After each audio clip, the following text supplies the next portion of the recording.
Hello, hello, hello, good people. Hello, good people. I am Dr. Hollie Kelly, and this is part two of Dr. Kelly's perspective for Wednesday the 20th.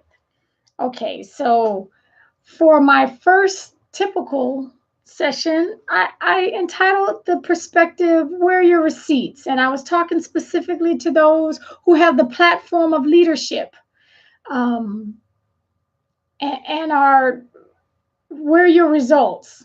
Okay, because if all you can do is this and you cannot point to some results that come as a direct result um, of your having been there, is anyone better? Has the program increased? Is there a larger profit margin? Are people changing their behaviors? They're thinking different. Where are your receipts for those of us in leadership? Okay, so thank you for joining me on both Facebook Live and YouTube. So I always say, and the expectation, again, hello, hello, for those who are joining me. Hey, Miss Cindy.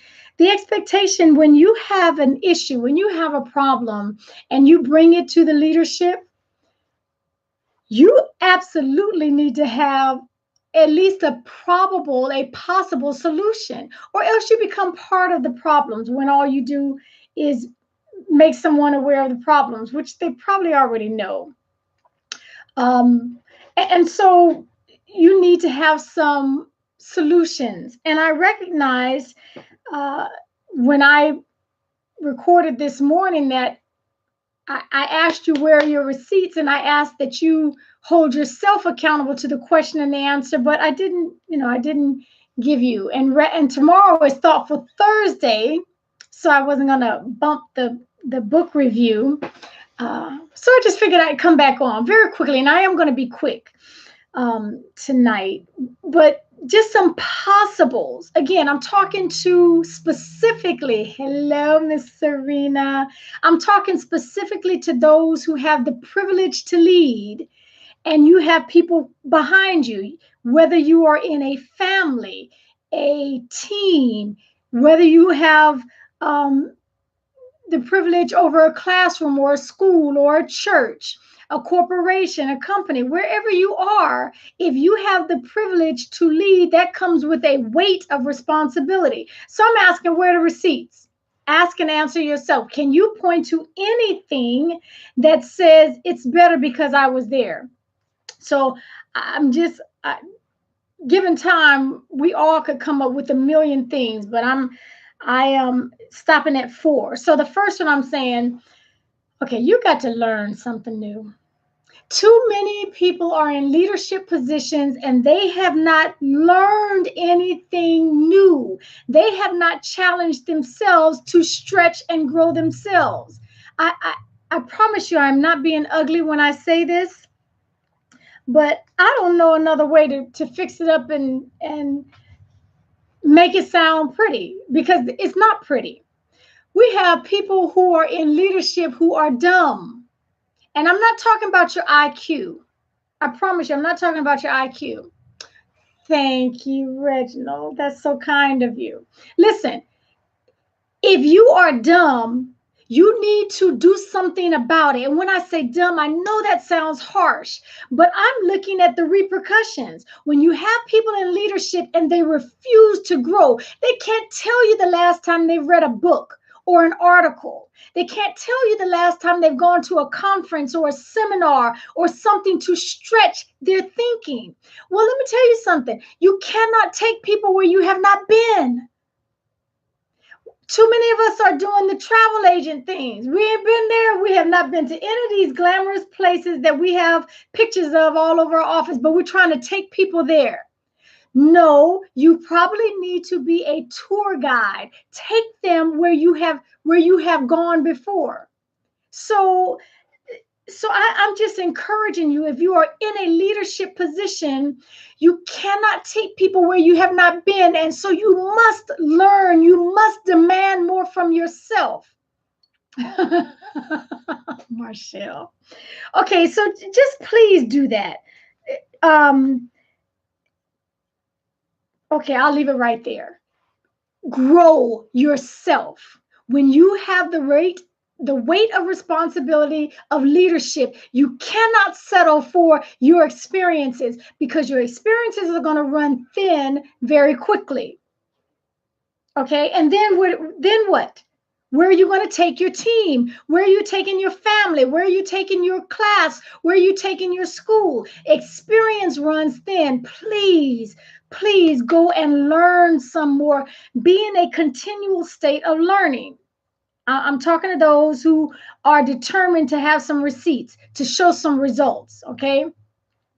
Number two, and again, this, I don't mean to sound harsh, but it takes too much brain power to try to pretty up things, and then you end up tiptoeing around some stuff. My second possibility for you to get some receipts, for those of us in leadership, grow up. Stop being intimidated by those who are on your heels. They are following hard after you. They have phenomenally creative ideas, and instead of taking them because you want the best idea, regardless of who it comes from, regardless of who it comes through, you want the best brought to the table so that everyone can grow. The intimidation factor is cutting into your productivity. Your intimidation factor is cutting into the growth of your organization, because you're intimidated, because they're more creative, they're more thoughtful, their critical thinking skills are sharper than yours. Use that. This intimidation is stifling and strangling. You know that's an excellent idea, but because it didn't come from your lips, you don't want to accept it. Okay, you cannot get the best results. You cannot get your receipts if you refuse to have everyone at the table.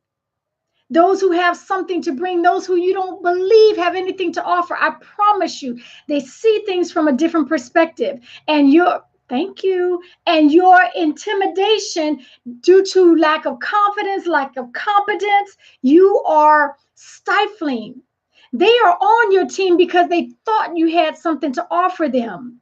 And if you squash every attempt to grow, to get creative, to do something new, to break out from the old, well, if it ain't broke, don't fix it. That kind of mentality, I'm telling you, you're strangling your creativity, which is growth. And I'm, again, for the leaders out there, I know this is not too rough for you to handle, so I don't need to try to pretty it up. And again, I'm talking to those who have the weight, the responsibility of leadership, and you want the impact in lives. You want the impact. You do not want to be there 5 years and you can't point to anything that is better because you were there. Number three, can you please hold your team, hold those who work for you, work with you, hold them accountable. Hold them accountable. I'm open, Serena, bring me up. Hold them accountable. People do what they are allowed to do. And every time you accept something that is mediocre, every time you overlook something that you knew was wrong, your gut said, whoa, back up, address that. Every time you accept it, every time you overlook it, rather, you just made that the new standard because you accepted it.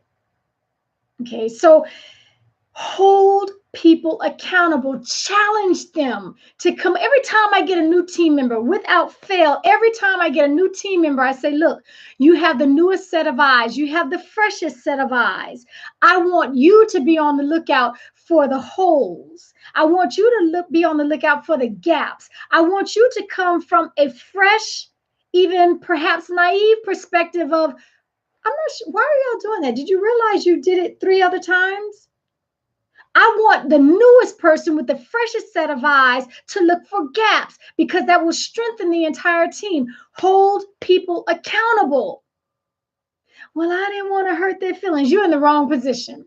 I'm just going to tell you flat out right now. If you're more concerned about hurting their feelings while you see the entire team languish, while you see the entire family go down because you don't want to address, you don't want to hurt somebody's feelings, or more, you don't want to be uncomfortable, you're in the wrong position. Okay, we need leaders that have courage to do what is necessary. I didn't say be cruel. You do not ever have to shred a person, their personhood, but that behavior that you talk about every night, don't talk to them, you talk about them. No. Mm-mm. Okay, so you need to buck up, Bucky. My last, fourth, and final is please go deliberately find a mentor for yourself.